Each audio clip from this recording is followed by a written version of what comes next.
qu'elle stimulerait les gens, développant leur spiritualité et améliorant leur santé. Peut-être que ça vient de cette météorite, de cette pierre noire d'origine extraterrestre. Les recherches montrent que la Kaaba est dans l'alignement exact de l'étoile Canopus, des cycles de la Lune et des solstices d'hiver et d'été. Mais où et comment nos ancêtres ont-ils pu obtenir un tel savoir en astronomie? De la même manière que les planètes tournent autour du Soleil, les marches en cercle autour de la Kaaba sont une référence symbolique aux alignements des astres de l'époque. L'alignement planétaire de la Kaaba pourrait-il suggérer que les musulmans de l'Antiquité avaient un savoir secret? Leur vénération pour la pierre noire ne serait-elle pas une commémoration d'une ancienne rencontre avec des extraterrestres? Pour les théoriciens des anciens astronautes, la réponse à ces questions ne fait aucun doute. C'est forcément oui. Eh bien, il y a un verset qui contient la Mecque.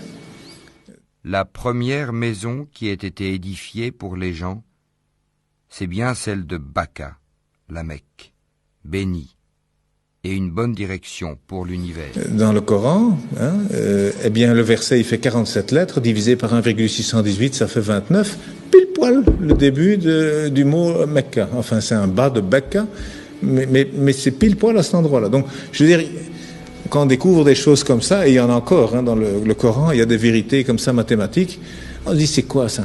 Mais donc, le premier message, c'était, voilà, informez-vous.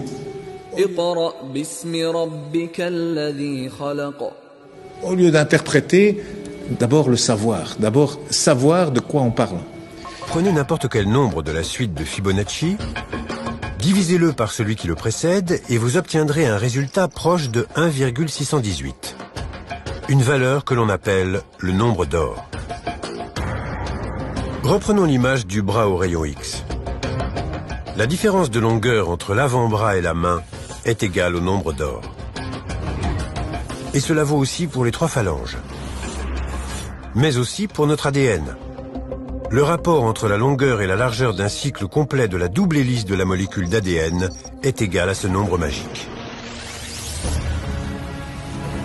La suite de Fibonacci et le nombre d'or sont des exemples d'objets fractals. La structure des nervures d'une feuille est identique à celle des branches d'un arbre. On a donc bien une même forme répétée à l'infini à une échelle toujours plus petite. Une fractale, c'est l'autosimilarité. Un motif autosimilaire est un